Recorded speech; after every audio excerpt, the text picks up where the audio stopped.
Well, good morning, everyone. Happy Monday to everyone out there today. Don Cramer with Urban Nest Realty with the Cramer Group. It is can you believe it, episode 47 of Coffee with Cramer and Colleen. And so we're coming at you today. We got some new news here for you, both locally and nationally. Got a little updates on what's going on with some mortgage rates from last week. And so let's get started. So it's a busy Monday out there. I know a lot of you are hitting the week, so we want to recap some of the news, like we like to say, that you can use to make sure you've got the most information on real estate, lifestyle, and community here in the Las Vegas Valley. Colleen sends her best this morning. She's actually out with a couple clients, met with them this last week because the big question right now, kind of like, was it the Clash? And if I'm wrong, please comment below. But was it the Clash, and did they say, should I stay or should I go? Well, that's a question we're getting a lot right now in real estate, and that was posed by a client this weekend. And due to low inventory, high interest rates, if you are thinking about selling, it is definitely strongly worth meeting and considering. Because now, we may want to change some of that calculation. It depends on what you're planning to do. Are you thinking about relocating? Are you thinking about upsizing, downsizing? Kind of wanting to get some equity chips off the table because you bought low back in 2010, 2011, so you've got all this built up equity and you want to kind of sell high, and kind of like, okay, we always dream of the time where we could sell our stocks at a high and then buy at a low. Well, we're having those conversations right now on real estate. You know, what are you looking to do? Are you looking to maximize your equity, like I said, and then kind of wait and see what happens? Are you looking for that opportunity and say, great, I can do the equity right now, cash out some of that, use that towards the down to the next house I want with either a smaller payment, B, no payment, C, leverage the interest rates and kind of dial the house in a little more so, because now I need 2 Zoom meeting rooms and a Zen room and a vertical garden room. Those are the conversations we're having. So Colleen's out there fighting the good fight, answering questions about real estate. I'll be catching up with her a little later, but she does send her best, and she said, okay, have a little cup of coffee on me. So we got a little pour over today, and we're going to dive right into some news. So locally, first off, it's about Clark County to construct $11.4 million bike trail connecting Red Rock to the Southwest Valley. Now, this has been talked about for a little while, and back many years ago, I was with a great organization called Biking Las Vegas, great community organization, founded by a couple of people. Shout out to Lisa Caterbone and Lynetta Welch for building that group up. It was a great time to ride, both at group rides. Also, we had some night ride events, kind of fun, getting out and about and such. Well, it got me to doing some road biking, and I really enjoyed it. And one of the things is you'll see a lot of bikers riding from up here in the Summerlin, Charleston area along Red Rock, some even through the Scenic Loop, and then all the way down to Blue Diamond and back. That's a pretty healthy ride. But now they're going to be building a bike trail that's a little more that is dedicated towards biking, so you were not quite on the shoulder there from the cars. So after receiving a federal grant, Clark County says it will now build that bike trail connecting many Valley residents to Red Rock Canyon. The trail, which will run from Wallapai Way and Blue Diamond Road through the town of Blue Diamond to the Red Rock Visitor Center and end at Sky Vista in Summerlin. And Sky Vista is the last exit right there as you kind of start heading in towards Red Rock. So the northern part was approved by the county commission back in February, and that's a 5.5 mile segment and construction beginning in late 2021. The second leg, running from the southwest to the visitor center, wasn't in the works until receiving the recent federal grant. So the northern part will be paid for with an $11.7 million federal grant given to the Save the Red Rock group, with another $2.93 million coming from the Nevada NDOT. and then $600,000 from Clark County. And then the southern portion is expected to cost $11.4 million, with $8.5 coming from the grant and the remaining funding coming from various sources.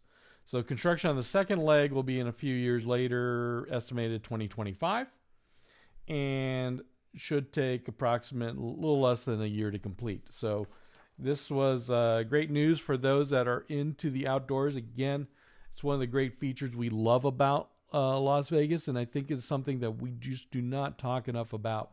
Doing the trails, biking paths. Las Vegas is a great outdoor community, and I'll tell you what, it's going to be the summertime here, but we learn to adapt during the summer. We drink lots of water. We go in the earlier times or the later times when it's cool, so it's exciting that there will be this dedicated bike trail along Red Rock, again adding towards the enjoyment of our outdoor facilities and activities. And a little shout out from, I guess she must be on her iPhone, from Colleen. She says, "That's awesome, did not know." And that's why we tune in to Coffee with Cramer and Colleen, so you get to know. Because for better or worse, a lot of us tune out the news nowadays because we're not sure if the next thing is going to be an asteroid, Ebola, or murder hornets. So we've got to spend our busy time working on the things that we do, the things that are important to us, the things that are local. And so we wanted to make sure you've got some information about what's going on in Vegas, both in real estate, lifestyle, and community. And another interesting piece, kind of moving on, is there's a free online, free classes to Valley kids with a group called Code Ninjas. So the article is Keeping Kids on Track, and we're going to put this article again. All these links are going to be to the original articles, are going to be in our comment section below. So a local business is looking to help kids during the summer slump, they're calling it. So Code Ninja teaches kids 7 to 14 years old skills in programming and robotics. And they have 2 locations, one in Summerlin, one in Centennial Hills. And they're offering a free introductory session to those who may be interested in pursuing computer science. So students have missed out on quite a few things here lately with the pandemic, staying at home, things of that nature.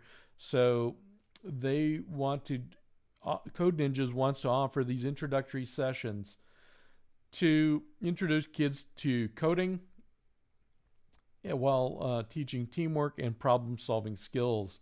And this is coming from Craig Barishman, the owner and director of Code Ninjas out of the Centennial Hills property. So Barishman also noted in the article that he has seen interest in his business because the pandemic has doubled. Now that kids are out of school, parents may be looking at a coding camp as an option.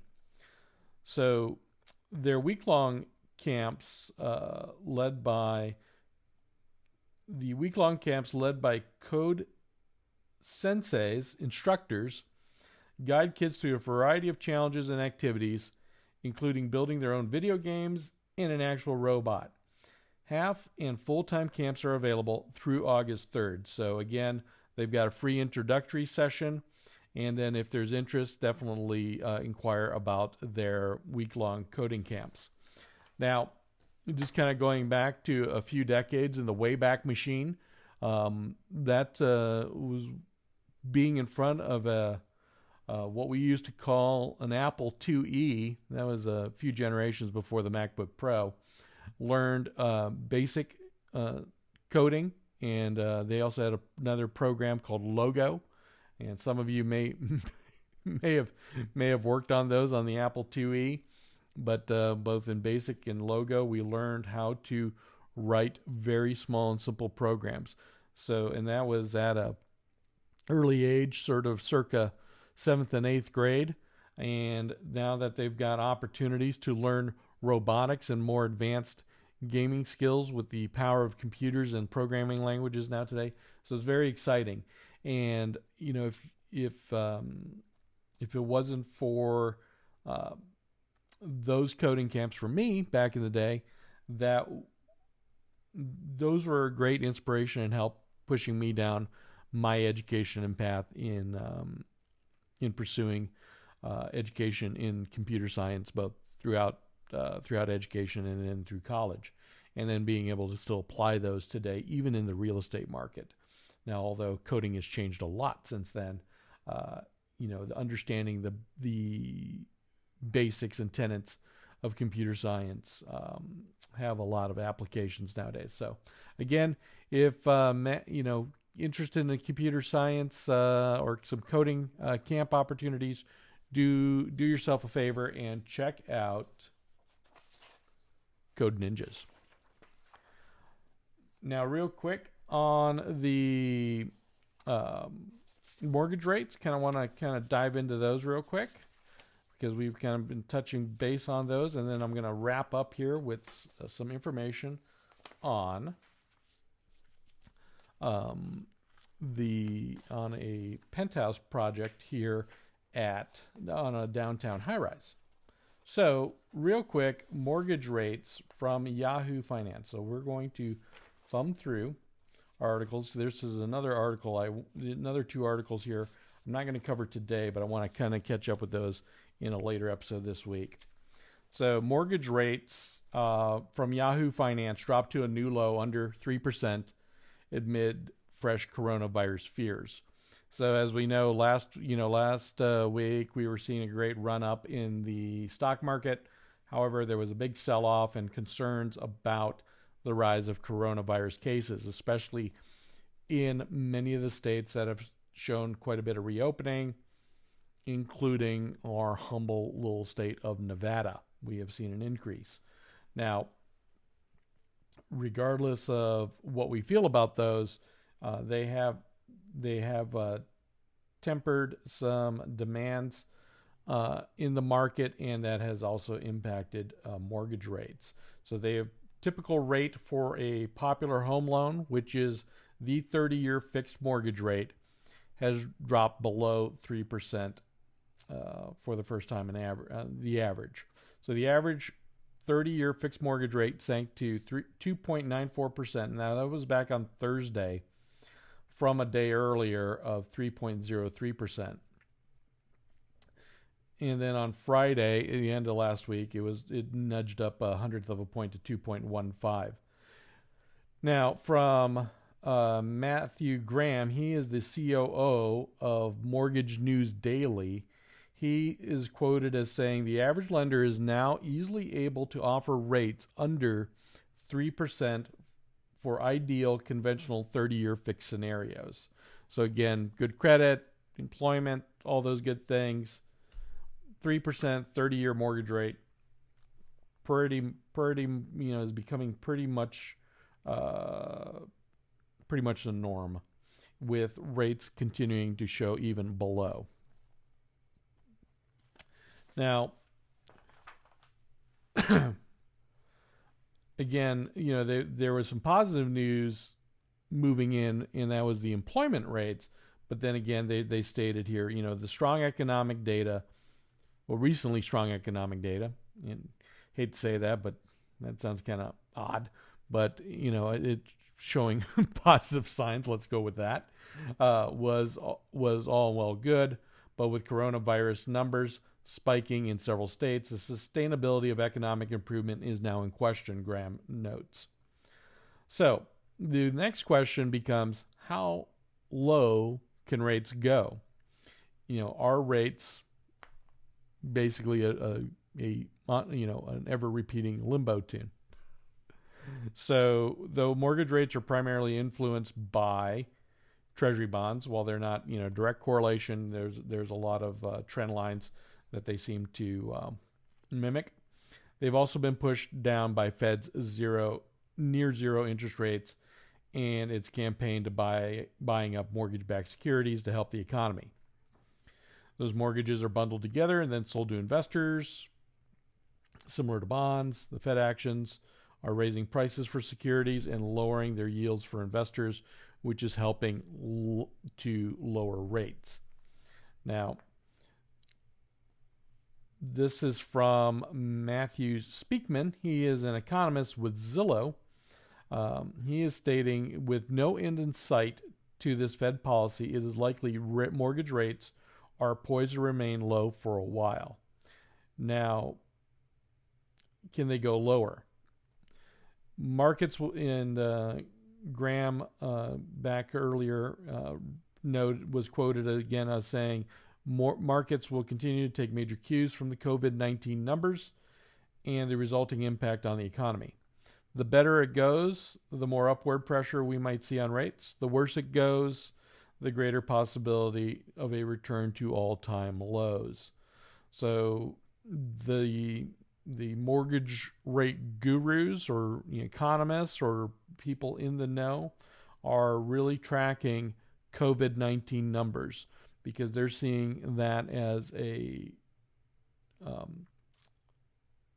main influence on where our economy is going. So we see improving numbers, and it's maybe not, we're not sure if it's just the rates, the infection rates, things of that nature. I'm sure too they're also factoring hospitalizations and then how that will impact both local, state, and federal policies with regards to opening or closing. Those items are all kind of playing into this major calculation on mortgage interest rates. So there you have it. The 30-year is now pretty much should be pretty gettable on good credit and employment position at 3%, and in some cases even a little better. If you're looking for mortgage rate information on a buy, because purchases are from recent meetings with like good friend and colleague Melissa Despy and others, the refinance rates are slightly higher than the purchase rate, so there's a bit of an incentive on the purchase side. Also, too, even new home builders are continuing to provide rate incentives. So if you're thinking about, okay, time to purchase because I'm in a good position, job secure, things like that, they're, maybe you want to consider a new home, new purchase, get something new, fresh. That's a big trend right now with COVID-19. Let's chat so we can put together a strategy on getting you into the right place at the right rate. So that is the latest on mortgage rates.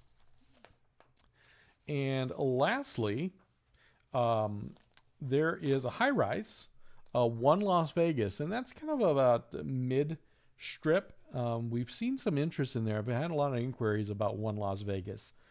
And they recently announced, and there was an article in the RJ about their new Penthouse Collection. So they have refurbished 3 residences on their 20th floor, ranging from 1,344 square feet to 2,857, with modern features and design elements for their new collection of penthouses. Now, One Las Vegas, so is more than 90% sold, and the company that owns multiple high-rise condos in Las Vegas, including One Las Vegas, that is KRE Capital, is noting that astute buyers, this is from, Yuri Vaknin, hopefully I pronounced that right, astute buyers and those who are financially savvy know these times, though challenging, actually present a great opportunity to buy real estate when interest rates are at unprecedented lows, and the value of a comfortable and luxurious home has become more important. So to meet demand, they were pleased to have just completed upgrades on these 3 One Las Vegas penthouses. So those upgrades include new custom kitchens and baths, double wall ovens, Samsung smart appliances, Dow tile polished countertops, large format porcelain tile flooring, wet bar, and wine fridge. So they're definitely modernizing and bringing a lot of those new design influences that we've seen over the last few years into One Las Vegas. And they're also touting to the advantages of high-rise living on One Las Vegas, as you have central strip convenience. You're only a few minutes away from Allegiant Stadium, Also great shopping, both at Fashion Show Mall, further down at Crystals, and all the way down to Town Square, not too far away.